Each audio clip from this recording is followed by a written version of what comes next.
자, 설날 아침을 한번 상상해 볼까요? 부뚜막에선 밥이 끓고 온 가족이 모이는 정겨운 새벽. 그런데 바로 그 순간 어딘가에선 AI가 여러분의 사주를 읽고 있고요. 스마트폰 화면 속 챗봇이 오늘의 운세를 툭 뱉어내고 있습니다. 정말 하늘이 바뀐 걸까요? 3000년 전 황하 강가에서 얻어낸 그 지혜의 개와 오늘날 AI가 계산하는 확률 사이에서 우리는 과연 무엇을 잃고 또 무엇을 얻고 있는 걸까요? 인공지능이 인간의 지능을 넘어서는 특이점이 온다 만다 하는 바로 지금 이 시대에 이 질문은 그 어느 때보다 중요하게 다가옵니다. 오늘 우리는 이 근원적인 질문을 품고서 3000년 지혜의 강으로 한번 깊숙이 들어가 보려고 합니다. 그 답을 함께 찾아보시죠. 자, 그럼 본격적으로 한번 들어가 볼까요? 여기 주역은 이렇게 말합니다. 변화라는 건 그냥 혼돈이 아니라 우리가 이해하고 그 위를 항해해야 할 하나의 원리라고요. 어쩌면 지금 우리가 사는 이 AI 시대야말로 주역이 말한 가장 큰 변화의 파도일지도 모르겠습니다.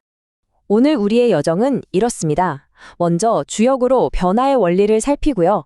그 다음엔 명리학으로 운명의 주인이 누구인지 묻겠습니다.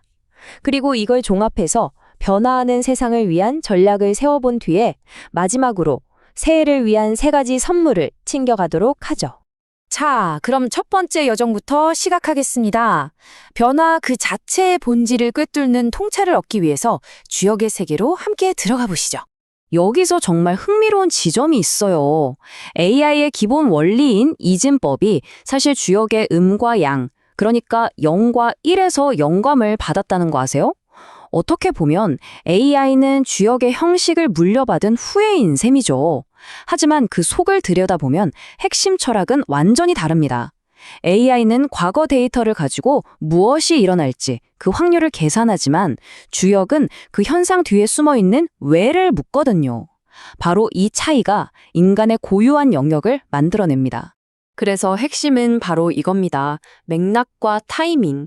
똑같은 능력을 가진 용이라도 내가 아직 물속에 잠겨 있어야 할 때인지 아니면 때가 되어 하늘로 날아오를 때인지에 따라서 행동은 완전히 달라져야 하거든요. AI는 과거의 패턴을 분석할 뿐이지만 주역은 지금 나의 자리와 때를 묻습니다. 패턴을 넘어서 때를 읽는 지혜, 이야말로 인간 고유의 영역이 아닐까요? 주역이라는 이 엄청난 지혜는요, 모든 게 편안하고 안락할 때가 아니라 바로 이 우한의식 속에서 태어났습니다. 인간의 깊은 지혜는 안락함이 아니라 정말 치열한 고민 속에서 단련되는 법이죠. AI는 이런 고통스러운 성찰의 과정을 겪을 수가 없습니다. 공자의 이 말이 모든 걸 보여줍니다. 주역을 쓴 사람은 분명 깊은 고난과 걱정 속에서 이 지혜를 완성했을 거라고 본 거죠. 인류의 진보라는 게요, 문제가 버튼 하나로 즉시 해결될 때가 아니라 그 문제와 씨름하고 밤새 고민하는 바로 그 과정에서 이루어집니다. AI가 모든 답을 척척 내주는 시대일수록 인간의 이 성찰 능력은 오히려 더 귀해지는 거죠. 자, 이제 관점을 좀 옮겨볼까요? 우주적인 변화의 원리에서 우리 각자의 삶과 더 밀접한 운명의 문제로 한번 들어가 보겠습니다. 두 번째 지혜의 원천, 바로 명리학입니다. 이 숫자 좀 보세요. 6조 원. 정말 놀랍지 않나요? 과학이 모든 걸 설명해 줄 것 같은 이 시대에 왜 우리는 이토록 운명을 궁금해하는 걸까요? 역설적이지만 과학 기술이 발전하고 세상이 더 불확실해질수록 우리는 더 간절하게 삶의 의미와 방향을 찾게 됩니다. AI 시대는 그 불확실성의 끝판왕일 거고요. 바로 이 지점에서 우리는 명리학의 진짜 가치를 다시 발견할 수 있습니다. 이게 바로 명리학에 대한 가장 큰 오해를 깨는 지점인데요. 운명의 운자가 무슨 뜻이냐면요. 군대가 움직인다, 행군한다는 뜻이에요. 굉장히 능동적인 움직임을 의미하죠. 그러니까 운명은 이미 짜인 프로그램이 아니라 내가 타고난 조건, 즉 명을 가지고 변화하는 세상을 운전해 나가는 기술, 그게 바로 운이라는 겁니다. 명리학의 대두, 독의 박재환 선생은 인간의 길흉화복이 이 4가지에 의해 결정된다고 했습니다. 자, 여기서 AI는 데이터로 환과 혼의 일부, 그러니까 내가 뭘 물려받았는지 정도는 분석할 수 있을지 몰라요. 하지만 그 시대의 정신인 동이나 스스로의 깨달음인 각의 힘은 결코 계산해낼 수 없습니다. 결국 명리학이 향하는 곳은 미래예언이 아니었던 거죠. 그 진짜 소명은 바로 더욱 사랑하고 덜 고통받도록 돕는 것이었습니다. 나 자신과 다른 사람을 깊이 이해하고 그 이해를 통해서 관계의 고통을 줄이고 사랑을 늘려나가는 것. 이것이야말로 이 고대 학문의 가장 인간적인 목표라고 할 수 있겠습니다. 자, 그렇다면 이 두 가지 거대한 지혜, 주역과 명리를 하나로 합쳐서 지금 이 격변의 시대를 살아갈 우리를 위한 전략을 딱 하나만 꼽아본다면 그게 뭘까요? 바로 이겁니다. 불변응만 변변. 변치 않는 하나로 만 가지 변화에 대응하라. 진정한 안정감은 변화를 허둥지둥 쫓아가는 데서 오는 게 아니라 내 안에 흔들리지 않는 중심을 기르는 데서 온다는 거죠. 이달의 비유가 정말 와닿지 않나요? 밤하늘의 달을 한번 생각해 보세요. 초승달에서 보름달로 또 금음달로 매일 밤 그 모양을 바꾸지만 달 자체의 본질은 늘 그 자리에 그대로 있잖아요. 우리도 마찬가지입니다. 외부의 변화는 유연하게 다 받아들이면서도 내면에 변치 않는 핵심, 나라는 본질을 굳건히 지키는 거죠. 특히 주역에서는요, 50대라는 나이를 인생의 끝자락이 아니라 오히려 절정기로 봅니다. 바로 비룡제천, 용이 드디어 하늘을 나는 때라고 말하죠. 젊은 시절 땅에서 쌓아온 모든 경험을 바탕으로 비로소 진짜 내 하늘이 어디인지 알고 힘차게 날아오르는 시기라는 겁니다. 기어다니는 삶에서 날아다니는 삶으로의 전환이죠. 바로 이 지점에서 AI는 더 이상 위협이 아니라 강력한 도구가 됩니다. 온갖 정보 수집이나 반복적인 작업 같은 건 AI에게 맡겨버리고 우리는 오직 더 본질적인 질문, 나는 어디로 날아갈 것인가에만 집중할 수 있게 되는 거죠. AI는 우리를 위협하는 존재가 아니라 용의 비상을 돕는 강력한 순풍이 되어줄 수 있습니다. 하지만 아주 중요한 질문이 남죠. 그 바람을 타고 어디로 날아갈 것인가? 그 방향을 정하는 건 오직 용, 바로 우리 인간 자신뿐입니다. AI는 최고의 도구이지만 목적과 방향만큼은 반드시 우리 내면에서 나와야 합니다. 이것이 바로 변치 않는 인간의 존엄성이죠. 자, 이제 마지막으로 이 3000년의 지혜를 새해를 시작하는 여러분이 바로 쓸 수 있는 3가지 실용적인 선물로 딱 정리해서 드리겠습니다. 첫 번째 선물은 바로 우한의식입니다. AI가 뭐든지 즉각적인 답을 주는 시대일수록 불편한 질문을 피하지 마세요. 혹시 내가 뭘 놓치고 있는 건 아닐까? 이렇게 묻는 느린 사유가 오히려 더 귀해집니다. 당신의 그 깊은 고민이 당신을 성장시킬 가장 강력한 엔진이 될 겁니다. 두 번째 선물은 각, 즉 깨달음입니다. AI가 당신의 과거 데이터를 총동원해서 미래 확률을 99%라고 계산하더라도 그 1%의 가능성을 현실로 만드는 건 바로 당신의 자유의지입니다. 과거 데이터가 뭐라고 말하던 오늘 거기에 새로운 의미를 부여하고 나는 다른 길을 가겠다고 결심하는 순간 당신의 미래 확률은 완전히 새로 쓰입니다. 그리고 마지막 3번째 선물은 불변입니다. 모든 것이 정신없이 변하는 이 시대에 당신에게 변치 않는 가치는 무엇인가요? 형태는 바뀌어도 본질은 그대로인 당신만의 달을 찾으십시오. 그 중심이 바로 설 때 세상의 모든 변화는 위기가 아닌 기회가 될 것입니다. 공자는 이렇게 물었습니다. 하늘이 도대체 무슨 말을 하더냐? 하늘은 말하지 않습니다. 그저 변화의 흐름으로 모든 것을 보여줄 뿐이죠. 가장 빠른 기술 변화의 시대인 이 AI 시대에 3000년 묵은 지혜가 우리에게 전하는 메시지는 역설적이게도 단 하나입니다. 가장 인간다워지는 것, 그것이야말로 하늘이 우리에게 부여한 존엄성이자 우리 스스로 운명을 개척하는 유일한 열쇠입니다. 새해에는 부디 여러분만의 불변을 꼭 찾으시길 진심으로 바라겠습니다. 오늘은 동양 지혜의 끝판왕이라고 할 수 있는 주역에 대해 이야기해볼까 합니다. 흔히들 점치는 책? 이렇게만 생각하시는데요. 사실은 그게 다가 아니에요. 인류 역사상 가장 심오한 지혜서 중 하나거든요. 그 진짜 매력이 뭔지 오늘 제대로 한번 파헤쳐 보겠습니다. 정말 끊임없이 변하는 세상이잖아요. 이 안에서 우리는 어떻게 길을 찾아야 할까요? 이게 뭐 수천 년 전 사람들만의 고민은 아니었을 겁니다. 바로 지금 우리 모두의 마음속에 있는 질문이죠. 주역은요, 바로 이 질문에 대한 아주 오래된 하지만 여전히 유효한 대답이라고 할 수 있습니다. 공자가 이런 말을 남겼어요. 주역을 쓴 사람은 필시 근심, 그러니까 걱정을 알았던 사람일 것이다. 이 말이 참 의미심장하죠.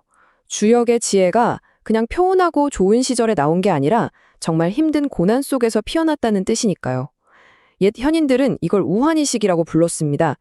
고통을 깊이 인식하는 마음, 거기서부터 지혜가 시작된다는 거죠. 자, 그럼 이 고난 속에서 태어났다는 변화의 책, 주역이 대체 우리에게 뭘 말해주고 싶은 걸까요? 그 본질 속으로 한번 들어가 보시죠. 주역의 역, 이 한 글자가 핵심입니다. 바로 변화의 철학을 담고 있거든요. 그 원리는 생각보다 간단해요. 영원한 건 없다. 바로 이겁니다. 꽁꽁 얼었던 겨울이 가면 따뜻한 봄이 오는 것처럼 우리 삶도 계속 흘러가잖아요. 그래서 주역을 말합니다. 막다른 길에 부딪혔을 땐 변해야 한다. 그리고 변하면 반드시 길이 열린다. 이게 바로 그 유명한 궁즉변, 변즉통의 지혜입니다. 바로 이 지점에서 주역의 진짜 매력이 드러납니다. 주역은요, 이건 좋은 운이야, 저건 나쁜 운이야, 이렇게 딱 잘라 말하지 않아요. 그런 것보다 더 중요한 게 있다는 거죠. 세상은 그냥 계속 변하는 상황의 연속일 뿐이고, 그 속에서 가장 지혜롭게 행동할 타이밍, 바로 그때를 아는 것이 전부라고 강조합니다. 이런 깊은 철학이 제대로 빛을 보게 된 건 우리가 너무나 잘 아는 한 인물 덕분입니다. 네, 바로 공자입니다. 공자가 주역에 얼마나 빠져 있었는지를 보여주는 정말 유명한 일화가 있죠. 위편삼절이라고 들어보셨을 거예요. 옛날 책은 대나무를 가죽끈으로 엮어서 만들었잖아요. 그 가죽끈이 3번이나 닳아서 끊어질 정도로 주역을 읽고 또 읽었다는 이야기입니다. 와, 정말 그 열정이 대단하지 않나요? 근데 공자는 그냥 읽기만 한 게 아니에요. 이게 중요합니다. 시빅이라고 불리는 10편의 해설서를 직접 덧붙여서 주역을 완전히 다른 레벨의 책으로 업그레이드 시켰어요. 덕분에 주역은 단순한 점술서에서 벗어나서 인간의 삶과 윤리를 깊이 탐구하는 위대한 철학서로 다시 태어나게 된 겁니다. 하지만 주역에서 영감을 얻은 거장은 공자 혼자만이 아니었습니다. 이번에는 동시대의 또 다른 거인이죠. 노자로 넘어가 볼게요. 노자는 주역을 어떻게 다르게 봤을까요? 자, 이 두 사람의 다른 길을 이해하려면 먼저 주역의 기본 세팅값부터 알아야 합니다. 모든 것의 시작, 바로 태극인데요. 이 태극은 우주 만물이 태어난 그냥 하나로 뭉쳐진 근원, 에너지 덩어리 같은 거라고 생각하시면 쉬워요. 그리고 이 하나의 근원에서부터 두 가지 힘이 갈라져 나옵니다. 바로 음과 양이죠. 이 둘은 서로 반대되는 것 같지만 사실은 짝꿍이에요. 서로 밀고 당기면서 균형을 맞추고 그 과정에서 세상의 모든 현상이 만들어진다는 겁니다. 이게 바로 주역이 세상을 바라보는 핵심적인 관점, 그 심장부라고 할 수 있습니다. 자, 보세요. 공자와 노자, 이 두 거장은 똑같이 음양의 원리를 봤지만 해석은 완전히 달랐습니다. 공자는 인간과 사회에 집중했어요. 그래서 예라는 규칙을 통해 적극적으로 자신을 닫고 더 나은 사회 질서를 만들어야 한다고 봤죠. 반면에 노자는 어땠을까요? 자연과 우주 그 자체에 초점을 맞췄습니다. 억지로 뭘 하려고 하지 말고 자연의 흐름에 몸을 맡기는 무의의 길을 이야기했죠. 결국 이건 삶의 도전에 대한 두 가지 다른 태도인 거예요. 내가 세상을 적극적으로 바꿀 것인가, 아니면 세상의 흐름에 나를 맞출 것인가. 여러분은 어느 쪽이신 거요? 자, 이렇게 공자와 노자가 각자의 길을 열어놓았는데 수백 년이 흐른 뒤에 이 아이디어들을 하나로 쫙 꿰어서 거대한 시스템을 만든 학자가 나타납니다. 그가 바로 12세기 철학자 주자입니다. 주자는 그냥 학자가 아니라 뭐랄까 위대한 통합가, 시스템 설계자 같은 사람이었어요. 주역, 공자, 노자의 사상을 싹 다 모아서 성리학이라는 완벽한 우주 설명서를 만들어냈거든요. 이 흐름을 보면 주자의 역할이 딱 보이죠. 그는 태극을 우주를 움직이는 궁극적인 원리, 즉 이라고 불렀습니다. 이게 뭐냐면 요즘 말로 하면 일종의 소스 코드 같은 거예요. 이 하나의 원리, 이라는 소스 코드로 우주가 어떻게 생겨났는지부터 시작해서 인간은 왜 도덕적으로 살아야 하는지까지 모든 걸 설명하는 거대한 시스템을 완성한 거죠. 말 그대로 우주의 비밀 코드를 해독하려고 했던 겁니다. 이렇게 깊고 거대한 사상 체계가 동양에만 머물러 있었을까요? 천만에요. 그 영향력은 생각보다 훨씬 넓고 전 세계적이었습니다. 주역이 서양의 최고 지성들에게 미친 영향을 보면 정말 깜짝 놀랄 정도예요. 예를 들어 현대 컴퓨터의 기본 원리인 이진법을 만든 라이프니츠, 그리고 동시성 이론으로 유명한 심리학자 칼 융도 주역에서 영감을 얻었고요. 노벨문학상 수상작 유리알 유희를 쓴 헤르만 헤세는 말할 것도 없죠. 심지어 양자역학의 아버지 닐스 보어는 자기 가문의 문장에다가 아예 태극 문양을 새겨 넣을 정도였습니다. 대단하죠? 아니 도대체 왜 그랬을까요? 왜 이 오래된 동양의 책이 수백 년 동안 전혀 다른 문화권의 천재들을 사로잡았던 걸까요? 그건 아마도 주역의 진짜 목적이 미래를 맞추는 게 아니라 바로 지금 이 순간을 깊이 이해하는 데 있었기 때문일 겁니다. 네, 맞습니다. 주역은 미래를 예언해주는 수정구슬이 아니에요. 대신 우리 각자에게 이런 질문을 던집니다. 자, 당신이 지금 어디에 서 있는지 알겠죠? 그렇다면 여기서 당신이 내디딜 수 있는 가장 지혜로운 다음 한 걸음은 무엇입니까? 그리고 그 답은 책이 아니라 바로 우리 각자의 삶 속에서 찾아야 하는 거겠죠.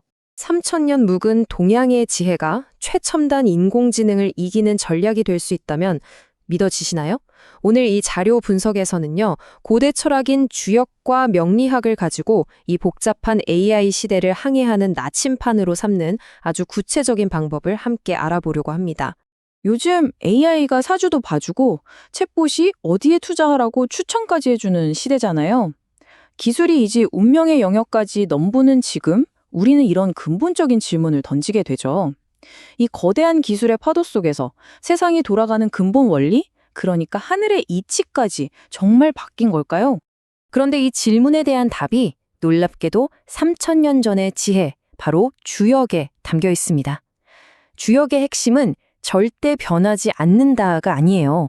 오히려 때에 맞춰 변화하는 것, 그 자체에 있거든요. 어쩌면 이 AI라는 거대한 변화의 물결이야말로 주역이 말하는 역, 즉 변화, 그 자체일지도 모릅니다. 자, 그럼 첫 번째 질문부터 시작해보죠. 하늘은 바뀌었는가? AI와 3000년 된 주역 사이에 어떤 놀라운 연결고리가 숨어 있는지 지금부터 한번 파헤쳐 보겠습니다. 정말 놀라운 사실인데요. AI의 언어인 이진법이 사실 주역과 뿌리를 같이 하고 있습니다. 17세기의 천재 수학자 라이프니츠가 주역의 64괴, 즉 음과 양의 조합을 보고 0과 1만으로 세상을 표현하는 이진법의 영감을 얻었다고 하죠. 그러니까 우리가 매일 쓰는 모든 디지털 기술의 심장이 바로 이 고대 철학의 형식적인 후예인 셈입니다. 자, 이 지점이 정말 흥미로운데요. 구조는 비슷할지 몰라도 그 목적은 완전히 다릅니다. AI는 과거 데이터를 기반으로 현상을 계산하고 확률을 예측하죠. 반면에 주역은 변화 그 자체의 원리를 설명하면서 현상 너머에 있는 보이지 않는 질서를 읽어내는 통찰을 줍니다.